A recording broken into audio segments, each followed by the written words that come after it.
Aujourd'hui, vidéo intimiste où je ne vais pas faire le tour du jardin. Je ne vais pas beaucoup vous parler culture, mais plutôt euh, installation, mon parcours, mon profil. Et je vais rester là et on va discuter avec Lise qui me pose des questions sur la ferme. Donc juste à écouter et à connaître un petit peu l'histoire des jardins de la Valette.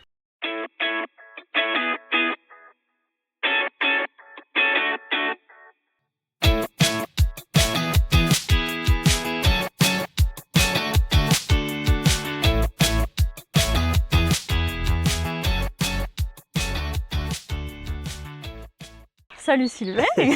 Bonjour Lise. On te retrouve derrière l'appareil et cette fois-ci c'est toi qui vas répondre aux questions. Ouais. Est-ce que tu peux déjà te présenter en quelques mots? Oui, je m'appelle Sylvain Couder, je suis maraîcher, je suis papa d'un petit garçon, j'ai 42 ans, maraîcher depuis presque 15 ans maintenant. Pas que, hein, je développe d'autres trucs à côté, comme des outils, de la formation, beaucoup de choses qui tournent autour du maraîchage quand même. Voilà un peu, voilà un peu qui je suis aujourd'hui, en tout cas en 2026. Et alors, où est-ce qu'on est ici? Est-ce que tu peux dire quelques mots sur ta ferme aussi? Depuis quand tu es installé? Ouais. Là, on est au Jardin de la Valette. En tout cas, c'est le nom que j'y ai donné. Hein. C'est un nom fictif. Pas que j'ai inventé. C'est le Jardin de la Valette. C'était ma première ferme. Ici, on est sur ma deuxième ferme. Moi, je suis né en Aveyron et j'ai grandi à la campagne. Et j'ai fait une première ferme. Donc, c'était en 2011-2012 qui s'appelait, dans un petit hameau qui s'appelait La Valette. Et donc, j'ai appelé ça les Jardins de la Valette. Et ensuite, j'ai déménagé quelques années plus tard pour arriver ici à Saint-Vincent, qui est aussi un village en Aveyron, où j'ai bâti ma deuxième ferme. Alors, je parle de ferme, mais c'est que du maraîchage. Il n'y a pas d'animaux autres que des chats et des chiens et des poules. Mais c'est donc du maraîchage, ouais. Donc, on est à Saint-Vincent, en Aveyron, ici. Donc maraîchage bio-intensif. Maraîchage bio-intensif depuis sur toujours. Surface. Ouais, sur petite surface. Voilà, la ferme est toute petite. Alors, la SAU, elle fait 3 hectares. Donc ça, c'est vraiment le champ dans sa globalité. Mais la partie maraîchage, il y a un peu moins de 4000 m² de maraîchage, ce qu'on appelle plein champ, donc sans les serres. Et au niveau des serres, je suis autour de 1500 m² à peu près avec la serre à plan, grosso modo. Si on revient au tout début, qu'est-ce Ouais. que tu faisais avant de te lancer? Qu'est-ce qui t'a donné envie de te lancer? Ouais, moi je suis un NIMA, c'est un mot que j'ai appris il n'y a pas si longtemps. NIMA, tu connais pas, hein? Non. Ça veut dire, je le sors et je l'ai appris il n'y a pas longtemps. Non issu du milieu agricole, voilà. Ok. Enfin je dis ça, mais mes grands-parents étaient quand même agriculteurs et j'ai quand même baigné dedans, mais en tout cas je ne suis pas fils d'agriculteur, petit-fils. Du coup je n'étais pas agriculteur, je ne suis pas du milieu. Moi j'ai fait des études en électrotechnique par défaut ou par dépit ou par opportuniste, Ouais. je sais pas. Je suivais un copain, qui est toujours un copain d'ailleurs. J'ai fait ça jusqu'au BTS et ensuite moi je me suis reconverti parce que je ne me suis pas retrouvé dans ce métier-là, électrotechnicien. Et je me suis reconverti, j'ai fait des études de pépiniériste, donc ça c'est production d'arbres. J'ai fait ça dans les Landes, j'ai appris ça par alternance, jeune adulte en alternance. Ensuite j'ai un petit peu voyagé, où j'ai découvert le woofing et la permaculture, qui a été un des premiers pas, on va dire, dans l'agricole. Suite à ces années de voyage et de recherche, j'ai refait un BTS en horticulture. Donc là, j'ai commencé à être quand même le plus vieux de ma promo. Donc un vrai BTS, pas en alternance, j'ai fait ça. Et pendant ce BTS-là, j'ai eu la chance ou l'opportunité d'aller travailler dans une ferme au Québec chez Jean-Martin Fortier, Modèle des Roches, donc le jardin de la Grelinette. À l'époque, Jean-Martin n'avait pas écrit de livre, il n'était pas du tout connu comme il est aujourd'hui. Et donc j'ai fait mon stage là-bas pendant un mois, en juin.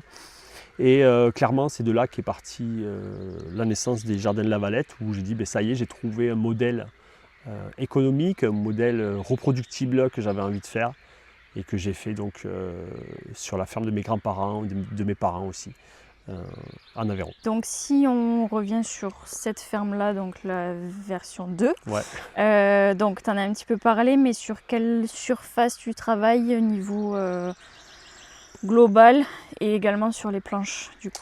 Combien Ouais, de jardins, ouais, combien de... ouais. Du coup, alors on a donc les deux parties. Le plein champ, c'est 7 jardins de 12 planches. Il faut savoir qu'on est donc un modèle bio-intensif standardisé. C'est le modèle bio-intensif hein, qui est toujours standardisé. Donc mes planches font toutes 75 cm de large avec des passe-pieds de 45 et elles font toutes 20 mètres de long. Et là, je vais avoir 7 jardins de 12 planches. Donc ça, c'est mon plein champ et tout est concentré là-dedans. Donc 7 jardins qui vont tourner en rotation sur 7 ans au niveau du plein champ. Ensuite, il y a les serres. Elles aussi, c'est standardisé. Les planches font aussi 20 mètres de long à l'intérieur.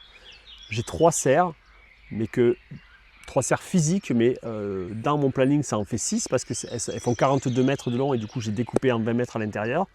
Avec chacune 6 planches, donc 6 x 6, 36 planches sous serre.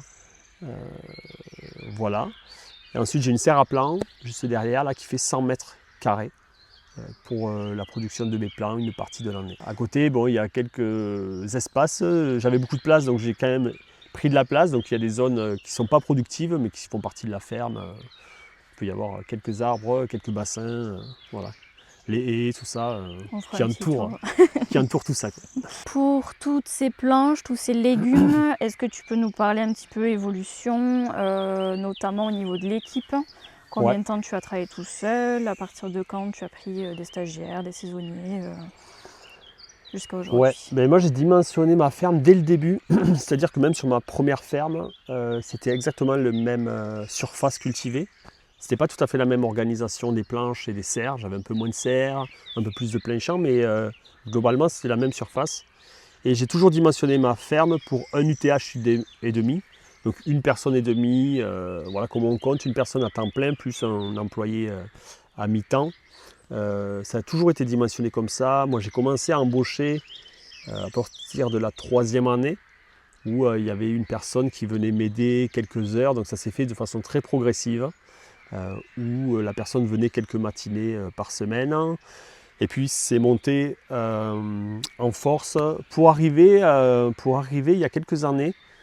Donc il y a 3 ans, on est arrivé où on était un peu plus de 2 en fait sur la ferme, avec une personne en CDI. C'était une personne qui était restée plusieurs années. Donc voilà, et on arrivait comme ça à être 2 plus quelques stagiaires et même un saisonnier, donc 2 voire 2 et demi.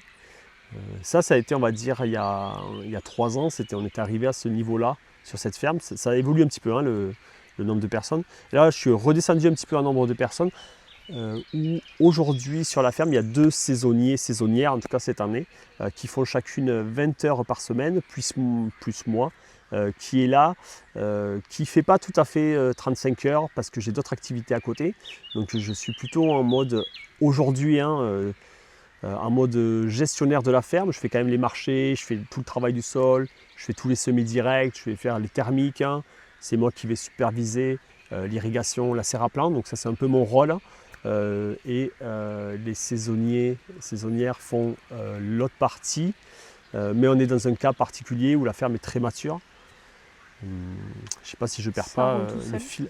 Ça roule tout seul. Oui, mais ça roule tout seul, mais parce que la ferme est mature, donc c'est vrai que ça roule plutôt tout seul.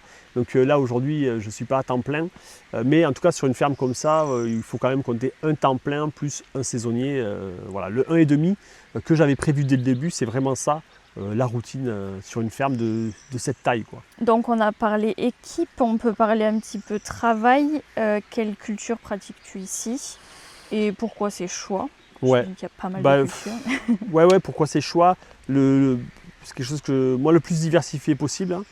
C'est-à-dire qu'il y a plus de 40 espèces de légumes différents, plus de 100 variétés. L'idée c'est de produire sur une grosse partie de la saison. Je dis une grosse partie parce qu'on ne produit pas l'hiver par choix. Mais on va encadrer tous les classiques de légumes. Quand on en fait 40, on fait tous les classiques. Plutôt ce qu'on ne va pas faire, ça va être par exemple les légumes de garde, type la pomme de terre, qui est un légume qui n'est pas forcément adapté à mon système de maraîchage, à part la pomme de terre primeur, mais la pomme de terre de garde. Le poireau aussi l'hiver, pas adapté à ce système. L'oignon jaune aussi, système de garde qui n'est pas adapté. Mais sinon après on va tout faire, quoi. Tous les légumes d'été. Au printemps, on va avoir toutes les verdures, les salades, les blettes, les épinards, les choux arabes, les pak choy, toute une famille de choux, choux-fleurs, etc. Voilà, tous les oignons jeunes, l'ail. Donc vraiment une grosse gamme quoi, pour avoir une grosse diversité dans l'idée, vu qu'on est en vente directe, d'avoir au moins une quinzaine de légumes présents sur le stand. C'est ça l'idée. Bon, j'imagine que les cultures ont évolué au fil des années. Il y a eu des tests, Ouais. positifs ou non. Est-ce qu'il y a des cultures qui sont indispensables pour toi ou d'autres que tu ne referas pas, justement? C'est vrai que dans la stratégie du maraîchage bio-intensif, il y a quand même un choix dans les cultures qui est important. Il y a des cultures qui peuvent marcher techniquement, mais qui économiquement ne sont pas toujours très rentables. Donc ça va être des cultures qu'on peut abandonner. Mais c'est vrai que les cultures phares qui sont les plus rentables sont des cultures qu'on va privilégier. Et rentable, ça ne veut pas forcément dire qu'on vend le plus, hein, c'est celles qui finalement rapportent le plus au mètre carré cultivé. Donc ça, c'est des choses qui évoluent au fil du temps, mais on a quand même une quinzaine de légumes phares qui sont présents à la gamme toute l'année. La salade, le radis botte au printemps, de l'oignon botte, quelques aromatiques comme persil, basilic, ça c'est des classiques qu'on a tout le temps. Après les légumes d'été aussi obligatoires, hein, tomates, courgettes, aubergines, poivrons. Oui, ça c'est classique. L'épinard à l'automne aussi, c'est un légume important. Carottes bottes, j'ai oublié un des gros classiques. Carottes bottes, ça c'est une culture qu'on a toute la saison, hein, des premiers marchés jusqu'au dernier marché. Quelque chose qu'on a tout le temps sur le stand. Tomates cerises, en plein été aussi. Donc ça c'est la gamme qu'on privilégie, concombre, qu'on va privilégier d'avoir au maximum. Mais tout l'espace qui reste, il reste plein d'espace, on va cultiver le reste en fait. Après oui, il y a des choses que j'ai testées qui ne sont pas forcément adaptées à la région et que j'ai abandonnées. Il y a même des choses que j'ai déjà testées, que j'ai abandonnées, que je reteste cette année. Parce que je ne sais plus pourquoi je l'ai abandonné. Enfin, la patate douce, je le refais cette année. Voilà, des petites choses comme ça. Du melon plein champ, ça je sais pourquoi je l'avais raté, je le refais, mais on va retester. Vraiment pour être sûr. Mais... Voilà, pour être sûr que c'est bien, que c'est pas évident en Aveyron. Avec deux saisonnières, plus toi qui aides aussi un peu, est-ce que tu peux nous dire à peu près une semaine type, Ouais. s'il y en a? Oui, il y a vraiment des semaines types. Il y a des semaines types en fonction des saisons. Là, donc, on est en pleine saison. On est au mois d'avril, fin avril, donc on a quand même commencé assez fort. Semaine type, de toute façon, les saisonnières, elles font tout le temps la même semaine. Elles font 8h, 13h du mardi au vendredi, donc elles font chacune 20h. Mais en tout cas, elles font 4 jours, 4 x 5, 20. Et moi, comme je disais, je suis un peu là en supervision. Donc aujourd'hui, j'ai pas de marché, on n'a pas encore attaqué les marchés. Donc moi, je vais faire juste pour l'instant quelques heures par semaine de surveillance, d'ouverture, de fermeture de serres. Moi, je suis mais c'est vraiment un cas particulier, je le précise quand même, parce que c'est vraiment particulier, ma ferme, cette année en tout cas. Moi, là, je suis à peu près à 5 heures par semaine de supervision. Et bientôt, je vais attaquer le marché avec donc le marché entre 8 et 10 heures pour faire le marché. Et donc, on se retrouve à ce que je disais tout à l'heure, à 1 UTH et demi. C'est juste que cette année, c'est pas moi qui fais le 1 UTH. C'est que j'ai décalé en fait la charge de travail sur les saisonniers et moi je fais un peu le demi parce que j'ai d'autres activités à côté et que je veux me dégager du temps. Donc j'ai choisi cette année de faire juste le demi et voilà, parce que aussi la ferme roule et c'est pas forcément un objectif sur une ferme comme ça. Est-ce qu'on peut parler chiffres? Oui. Alors est-ce que tu peux nous dire d'abord par rapport au lieu, comment tu as trouvé le lieu, le premier? Ouais. Et le deuxième, ouais. Et par rapport au financement aussi, qui t'ont donné accès à ces lieux-là. Ouais, le premier lieu, ça c'est de la chance parce que c'était un lieu familial, donc on me l'a prêté gracieusement. Donc c'est vrai que l'installation a été facilitée avec ça, parce que je n'ai pas cherché de lieu. Évidemment, ce n'était pas le lieu idéal, mais il était idéal pour moi parce qu'il était gratuit. Et j'avais pas de fonds propres, j'avais pas de fonds tout court, donc c'était une opportunité de pouvoir s'installer. Donc je me suis installé sur ce premier lieu avec la DGA, donc l'aide aux jeunes agriculteurs. À l'époque, 20 000 € de mémoire. J'ai fait un crédit de suite, hein, vu que j'avais fait mon dossier jeune agriculteur, Donc ce qu'on appelle le PPP et puis le PDE, plan de développement économique, enfin voilà, l'installation agricole à l'époque avec la Chambre d'agriculture, j'avais droit à la DGA et j'ai fait un crédit à peu près de 30 000 euros. Et si j'avais quand même un petit apport de 10 000 euros qu'on m'a prêté, donc en gros je me suis lancé sur ma première ferme avec 60 000 euros. Donc ça c'était en 2011. Il faut le préciser parce que les chiffres bougent aussi. Donc 60 000 euros en 2011, sans achat de lieu, et avec une installation, on va dire, bien, mais quand même précaire. Donc pas vraiment de bâtiment maraîcher, 600 mètres carrés de serre, donc pas beaucoup de serre. Donc on va dire le minimum pour pouvoir se lancer maraîchage. Mais quand même ça a fonctionné. C'est-à-dire que je suis arrivé à ce que je devais faire, je crois à l'époque dans mes plannings, pour être, quand on fait une DGA, on est obligé d'avoir un SMIC au moins en année 4 ou 5. Et du coup, pour moi, c'était un chiffre d'affaires de 40 000 euros qu'il me fallait, et ça a été réalisé. Et donc ça, c'était à partir de la 5e année. Et à ce moment-là, avec ma compagne qui ne travaillait pas sur la ferme, on s'est rendu compte qu'on pouvait acheter une ferme, qu'on était en capacité, parce que déjà, la première ferme roulait. Ma compagne avait aussi un travail, donc on avait une capacité d'emprunt qui était là. Et on a emprunté pour acheter cette deuxième ferme ici, qui est à la fois une maison d'habitation et une ferme. Donc je n'ai pas acheté une ferme, j'ai acheté une maison d'habitation. Et ça c'est vraiment important de le préciser parce que ce n'était pas un projet agricole ici. J'ai acheté un bien immobilier, donc je suis allé voir les banques pour acheter ma maison. Et c'est après que j'ai déplacé ma ferme. On a acheté ici 230 000 euros la ferme. Donc sans la partie agricole en fait. Donc ça a été emprunté sur 25 ans, donc sans apport.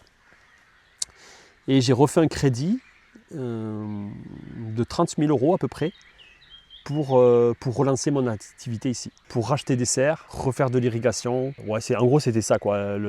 L'irrigation, il y avait quand même un forage, un bassin, plus les serres. Pour relancer mon activité, sachant que mon activité ne s'est pas arrêtée entre les deux. Donc on va parler chiffre d'affaires.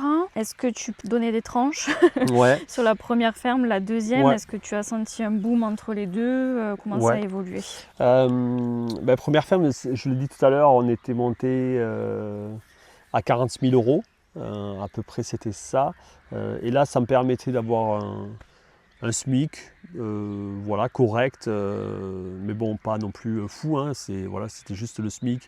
Et sachant qu'il y avait quand même eu au moins 3 ans d'installation avec quand même plus d'heures qu'un 35 heures lorsqu'on s'installe maraîcher. Il faut vraiment qu'on parle d'heures parce que en début de vidéo, je parlais de faire 5 ou 10 heures par semaine, mais là, on n'est pas du tout dans un cadre d'installation. Dans un cadre d'installation, c'est plutôt 10 heures par jour et 5 heures quand tu ne travailles pas. Donc on n'est pas dans le même cadre. Niveau chiffre, du coup, 40 000 sur la première.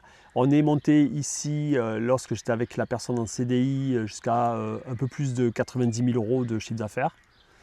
Donc on a un peu plus que doublé. Sachant que 90 000 euros de chiffre d'affaires, c'est vraiment de légumes produits et vendus. Donc il n'y a pas d'achat de revente, il n'y a pas d'autres activités annexes que les légumes qui sont produits et vendus. Sachant que 90 000 euros, c'est ce qu'il fallait pour faire vivre 2 personnes sur cette ferme. Aujourd'hui, la ferme se stabilise autour de 80 000 euros de chiffre d'affaires.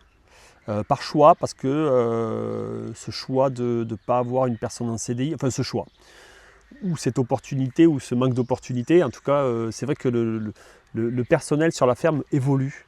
Je trouve depuis plusieurs années, enfin depuis toujours, ça a toujours évolué comme ça. La personne qui était là en CDI, c'était juste parce qu'elle était là et c'était super et du coup on a fait ça. Je ne sais pas, finalement l'année prochaine, peut-être qu'il y aura une autre personne qui va être là et qui va me dire moi je veux rester, je veux un CDI et on va refaire un peu plus de culture. On a cette flexibilité-là et puis faire un CDI, pourquoi pas. Donc je vais dire que je vacille entre 80 et 95 000 euros en fonction finalement de qui c'est qui va être là sur la saison. Chaque saison est unique. Ouais, chaque saison est différente et surtout que je suis quand même dans un cas particulier où j'ai beaucoup d'activités à côté. C'est pas tout que je peux me permettre, c'est que je fais en sorte que ce soit comme ça. Alors on a parlé chiffre d'affaires, est-ce que tu peux nous expliquer comment tu as eu ces chiffres d'affaires? On parle commercialisation. J'ai entendu dire que tu testais plusieurs choses pour vendre tes légumes. Est-ce que tu as fait les paniers, les marchés, contact restaurant, etc. Ouais, j'ai fait un peu tout. Voilà. Ouais, depuis 15 ans, j'ai tout fait. Moi, j'ai commencé avec marché, vente à la ferme, quelques paniers, et puis je vendais même à une petite boutique. Ça, c'était vraiment les premières années. Et c'est un peu le paradoxe, c'est qu'on a beaucoup de débouchés au début, et puis finalement, on a un petit chiffre d'affaires. Et petit à petit, on restreint ça. Et pour avoir 2 débouchés, j'ai eu une grosse période pendant, je dirais, 7 ans à peu près. J'avais un marché, un gros marché, que j'ai toujours, mon marché du dimanche, plus des paniers. Donc les paniers, par contre, eux, ils ont évolué. Il y a eu de la MAP, il y a eu après du panier sur mesure, du panier livré en magasin où les gens récupéraient leur panier, du panier sur la ferme. Il y avait plusieurs formules de paniers. Ça a duré quand même pas mal d'années. Et ensuite, j'ai arrêté les paniers. J'ai fait une petite overdose de paniers. Et donc j'ai fait un deuxième marché à la place. Donc voilà, pendant longtemps, je tournais avec 2 marchés. Donc 2 marchés semaine. Et tu sentais que c'était mieux?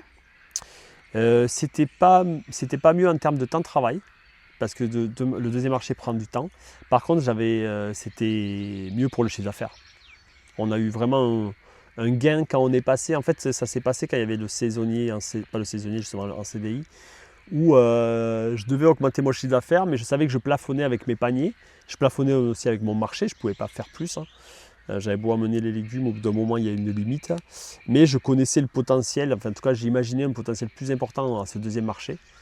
Et c'est ce qui s'est passé. De suite, on a eu quand même un petit bond de plusieurs...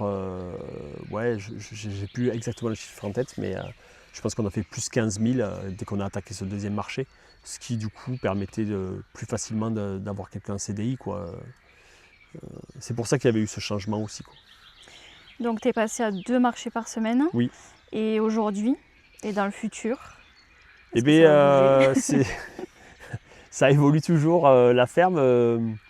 Mais là, c'est vraiment un moment particulier de la vidéo et de ma vie de la ferme où cette année, j'ai décidé d'arrêter un marché.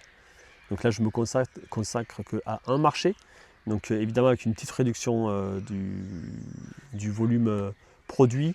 Mais on est j'ai envie de dire, on est dans une parenthèse cette année. Où je réduis un petit peu le volume. Et à la place de ce deuxième marché, j'avais déjà une clientèle de restaurants que je développe. Et du coup, je vends à des restaurants, je développe cette gamme-là de restaurants. Et là, j'utilise l'application Coupanda là, pour la gestion, pour livrer et surtout les commandes et la facturation. Donc pour me faire gagner du temps sur cette partie-là, mais quand même avoir une deuxième commercialisation. Donc cette année, je fais un nouveau test, mon gros marché. Et je me focalise restaurant, livraison avec mon application là. Est-ce que tu peux nous dire quelque chose qui te plaît le plus dans ton métier et ce que tu trouves au contraire le plus difficile? Moi, ce qui me plaît le plus, je crois que c'est à cette saison, c'est de voir comment ça pousse, quoi. Je suis toujours tous les ans émerveillé de voir les légumes pousser. Ça, je crois que c'est le truc qui me plaît le plus. Parfois, c'est dur de les faire pousser, mais quand on voit, c'est tellement beau. Et je suis toujours émerveillé, surpris que les plantes soient belles comme ça et que ça pousse aussi bien tous les ans. C'est le printemps, quoi. Le printemps, c'est magnifique. La chose la plus difficile que tu trouves du métier maraîcher? Bon, les marchés d'hiver, j'en fais plus trop des marchés d'hiver. Je ne sais pas vraiment ce qui est difficile. Il n'y a pas de choses qui sont dures, je trouve, on a plein de petites tâches tout le temps. Alors peut-être ce qui est dur, c'est d'être tout seul sur une ferme. Moi, je suis toujours accompagné. Et je me dis que le travail est réparti, du coup ça va. Non, moi je trouve pas ça difficile. Il faut être passionné quoi quand même. Moi je suis passionné depuis toujours par faire pousser des choses. Tout est vendu, on a des super clients qui sont contents de prendre notre production. Les cultures sont belles, la ferme est en place. Je pense que les années difficiles, je les ai passées en fait. Peut-être ça aussi. C'est ma deuxième ferme, le truc il tourne, il roule. Moi j'ai mes plannings, j'ai tout le matériel qui est là. Il y aura toujours une encombre, il y aura toujours un problème, c'est évident. Il y aura toujours un problème climatique, il y aura toujours un problème, peut-être un employé qui va partir, c'est pas, il y a toujours un truc. Une serre qui va peut-être décoller avec le vent, c'est possible. Ça c'est dur, ça c'est dur. L'aléa climatique, c'est sûrement le plus dur quand ça arrive. Mais après, de manière globale, je ne trouve pas que ce soit dur. Donc tu trouves qu'au fil des années, c'est de plus en plus facile? Ouais, c'est de plus en plus facile parce que tu maîtrises l'outil, parce que l'outil est en place. Mais tu as intérêt d'avoir prévu ça dès le début. C'est-à-dire que je dis ça un peu avec facilité, que tout est facile. Mais comme j'ai dit, j'ai passé les années difficiles. J'ai quand même mis mon outil en place et de façon la plus optimale, j'espère, possible, avec beaucoup d'automatisme au niveau des irrigations. Voilà, beaucoup de choses qui sont très standardisées. Et donc aujourd'hui, j'ai une visibilité très claire et ça c'est quand même rassurant. Chose qu'on n'a pas les premières années de maraîchage, où on est un peu dans le jus, dans le flou, on a beaucoup de choses en tête. Moi, j'ai plus rien en tête sur le maraîchage. Et ça, c'est assez hallucinant. Je ne sais même pas te dire. Bon, là, je le sais, je les vois les tomates, je sais où elles sont plantées. Mais je n'ai pas mon planning en tête. Je ne sais pas, tout est noté, tout est automatisé dans des logiciels et dans des applications. Voilà. Mais après, ouais, le truc dur quand même, parce que moi, j'ai déjà pris les larmes sur un jardin, c'est les aléas climatiques. Ça, c'est dur. Je sais que cette année, il y en a qui ont beaucoup perdu avec les inondations. Moi, j'ai déjà beaucoup perdu avec la grêle. Ouais, ça peut être dur en pleine saison. Bon, et après, on s'y fait, on s'y relève parce qu'on est dans des systèmes diversifiés. Et finalement, on ne perd pas tout. Mais le jour J, c'est toujours dur. Est-ce que tu as des projets ou un rêve pour la suite? Bon, des projets, j'en ai beaucoup qui tournent souvent autour du maraîchage. Peut-être que je vais changer un jour. Je ne sais pas, j'adore ça. Non, là, le projet, c'est toujours... Enfin, moi, j'aime beaucoup transmettre quand même, hein, il faut le dire. On n'a pas trop parlé, mais à travers les formations, maintenant à travers les outils. En plus, je fais ça avec des amis et du coup, c'est cool. Un nouveau projet aussi avec un autre ami, encore autour du maraîchage. Je ne vais pas en parler là, mais d'autres projets autour du maraîchage. Et ça, c'est super enrichissant. C'est toujours à faire grandir ça, faire prospérer le maraîchage de manière générale, bio-intensif, bio évidemment. Moi, c'est mon truc, en tout cas le maraîchage bio. Mais tout le maraîchage de manière générale. Et puis que cette ferme elle continue à rouler quand même, parce qu'avec toutes ces activités, on peut s'y perdre. Je disais que je ne travaillais pas beaucoup sur la ferme, mais je travaille beaucoup. Entre tout. Je suis quelqu'un qui travaille beaucoup. Et je pense que d'ailleurs, il ne faut pas se leurrer quand on entreprend. Et maintenant, moi, j'aime bien dire que j'entreprends des choses. Et quand on est maraîcher, on est entrepreneur. Et évidemment que ça va passer par des moments où il faut ça va passer par des moments où il y aura beaucoup d'heures de travail, surtout quand on est dans la création. Mais il faut créer quelque chose qui nous permette de s'en dégager après. Voilà, mais moi mon projet c'est ça, c'est continuer à développer toutes ces activités autour et puis à toujours avoir ce beau jardin tous les ans qui me fait halluciner comment il pousse, quoi. Pour conclure, est-ce que tu aurais un message à faire passer à ceux qui se lancent dans le maraîchage bio? Ouais, un conseil, j'ai envie de dire lancez-vous juste. Vous verrez après. Vous verrez un peu après. De toute façon, vous ne maîtriserez pas tout dès le début. Évidemment, plus vous maîtriserez le métier, plus vite et plus facile. Mettez en place des outils rapidement pour ne pas vous épuiser, parce que l'idée du maraîchage, c'est justement de ne pas être fatigué au bout de 5 ou 10 ans. Faut savoir qu'il y a quand même pas mal d'échecs dans le maraîchage. Pas parce que les gens ne sont pas passionnés, mais parce qu'ils ne mettent pas toujours à profit les outils. Moi, je me sers des outils modernes, hein. Je me sers du plastique, je me sers du motoculteur, je me sers de plein de choses qui sont à ma disposition, de l'irrigation automatisée, ça c'est important. Mais j'ai envie de dire, formez-vous, surtout si vous faites du maraîchage bio-intensif. Je connais une très bonne formation. Au passage. Voilà, au passage. Pas avoir peur de se lancer, et puis de toute façon, je sais qu'il y a beaucoup d'échecs. J'ai jamais trop entendu parler de gens qui regrettaient de s'être installés maraîchers par contre. On n'a pas ce retour-là.